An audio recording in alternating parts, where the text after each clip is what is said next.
Perkenalkan, nama saya Amelda Rahmawati dari Prodi STR Keperawatan kelas 1B, dan ini NIM saya. Nah, di video kali ini saya akan menjelaskan tentang pengertian apa itu bioakustik, biolistrik, biooptik, dan biofluida. Jangan lupa ditonton. Nah, yang pertama ada bioakustik. Apa sih bioakustik? Bioakustik yaitu ilmu yang mempelajari segala hal yang berhubungan dengan bumi. Bioakustik berasal dari kata bio dan akustika. Bio artinya hidup atau hayat, dan akustika berarti kajian getaran dan bunyi. Nah, yang pertama ada bunyi. Bunyi yaitu getaran yang menimbulkan gelombang longitudinal yang merambat melalui medium perambatannya seperti zat cair, zat padat, dan udara.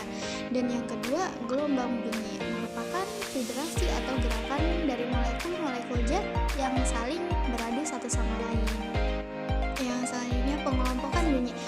Menurut frekuensinya, bunyi dikelompokkan menjadi 3, yaitu ada bunyi infrasonik dari 0 sampai 20 Hz, dan yang kedua bunyi audiosonik dari 16 sampai 20.000 Hz, dan frekuensi di atas 20.000 Hz.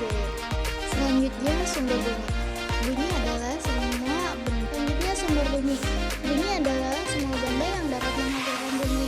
Bunyi tersebut dapat menghasilkan bunyi karena getar pada frekuensi tertentu yang mampu didengar manusia.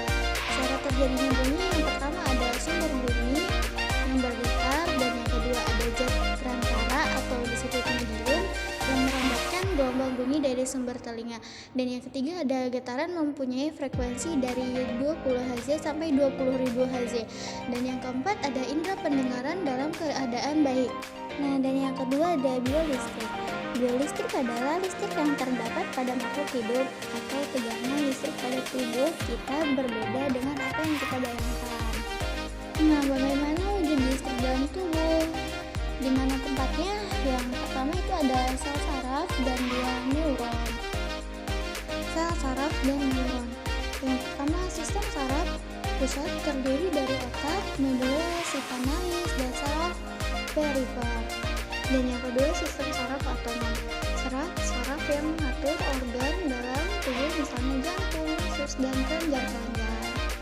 Kelistrikan dalam tubuh. Syarat listrik tubuh yang pertama merupakan hasil perakuan kimia dari tipe sel tertentu, dan yang kedua mengukur isyarat listrik tubuh secara selektif berguna untuk memperoleh informasi tentang fungsi tubuh, dan yang ketiga yang termasuk isyarat listrik tubuh yang itu EMG dan ENG, ERG, EOG, EGG, EEG, dan EKG.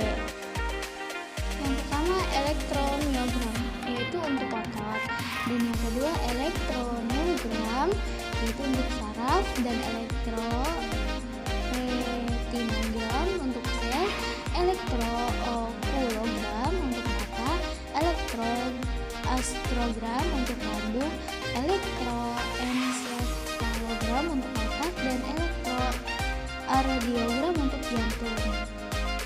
Dan selanjutnya shock listrik. Shock listrik adalah suatu nyeri pada saraf sensorik yang diakibatkan aliran listrik yang mengalir secara tiba-tiba melalui tubuh. Yang ketiga, biooptik. Biooptik merupakan susunan atas kata bio dan optik. Bio berkaitan dengan makhluk hidup, zat hidup, atau bagian tertentu dari makhluk hidup. Sedangkan optik dikenal sebagian bagian ilmu fisika yang berkaitan dengan cahaya atau berkasinar. Mata. Definisi mata adalah organ penglihatan yang bertugas mendeteksi cahaya.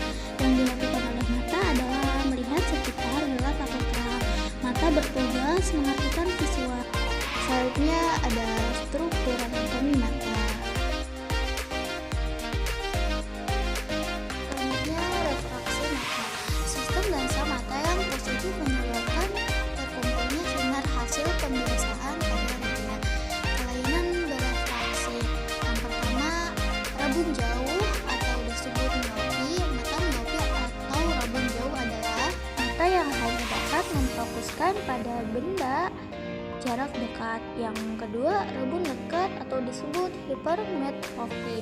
Hipermetropi atau rabun dekat adalah mata yang tidak dapat memfokuskan benda pada jarak dekat. Dan yang ketiga ada astigmatisme.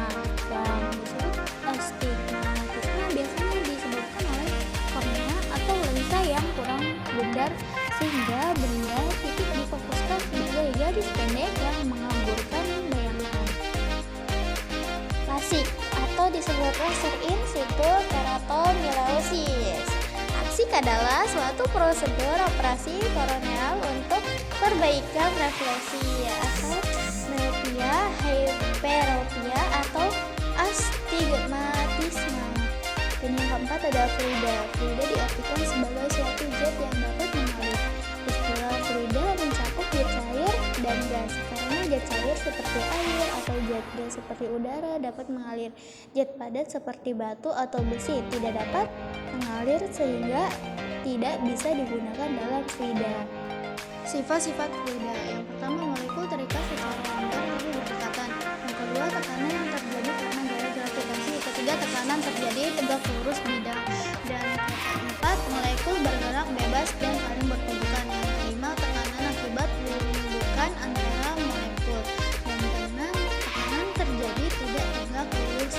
Macam-macam fluida. Yang pertama, fluida statis merupakan salah satu cabang ilmu sains yang membahas karakter fluida saat dia biasanya membahas tekanan ada atau yang diberikan fluida. Termasuk fluida statis, yang pertama ada massa jenis, dua tekanan fluida, ketiga tekanan hidrostatis, dan keempat tekanan atmosfer. Dua fluida dinamis merupakan fluida yang dianggap tidak kompresibel. Jika diberikan tekanan maka volumenya tidak berubah, tidak mengalami gesekan pada saat mengalir, namun dapat diabaikan pada dinding. Hukum yang termasuk fluida dinamis. Yang pertama, fluida ideal 2 dB